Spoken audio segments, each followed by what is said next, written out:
ഉമർ റളിയല്ലാഹു തആല അൻഹുവിനെ കാഫിറായി പ്രഖ്യാപിക്കുന്നവർ എങ്ങനെയാണ് നമുക്ക് പുണ്യവാളന്മാരാകുന്നത്? ഉസ്മാൻ ഇബ്നു അഫ്ഫാന്റെ പേര് കേട്ടാൽ ലഅനത്ത് ചെല്ലുന്നവർ മുസ്ലിമീങ്ങൾക്ക് എങ്ങനെയാണ് ആത്മീയ നേതാക്കന്മാരായി മാറുന്നത്? എതിർഭാഗത്ത് ഇസ്രായേലാണ് എന്നതുകൊണ്ട് ഏത് പിടച്ച വിഭാഗങ്ങളെയും അതിനെ മഹത്വവൽക്കരിക്കുന്ന ഒരു സാഹചര്യം ഇന്ന് കാണുന്നുണ്ട്. ഒരാളെ ഷഹീദ് എന്ന് വിളിക്കുന്നതിന് മുമ്പ് അവരുടെ അഖീദ ഒന്ന് പരിശോധിക്കണ്ടേ? റസൂലുള്ളാഹി സ്വല്ലല്ലാഹു അലൈഹി വസല്ലം ഷഹീദ് എന്ന് ജീവിച്ചിരിക്കുമ്പോൾ പറഞ്ഞ സ്വഹാബികളുണ്ട്. ഉഹദിന്റെ മുകളിൽ കയറി അല്ലാഹുവിന്റെ റസൂൽ ഉഹദ് ഒന്നിങ്ങനെ പറിച്ചു. ഉഹദേ, ഒന്ന് ശാന്തമാകണം, ഒന്നടങ്ങണം.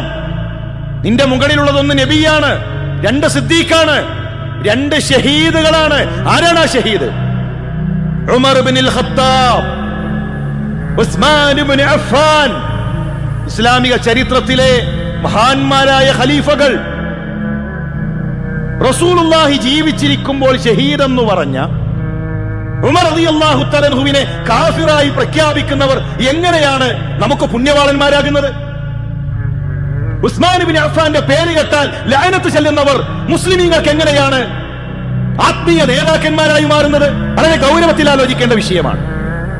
ഇതൊരു യുദ്ധമുഖമാണ് എന്നതുകൊണ്ട് ആദർശ രംഗത്തെ പിഴവുകൾ അത് പറയാൻ മുസ്ലിമിനൊരു മടിയില്ല.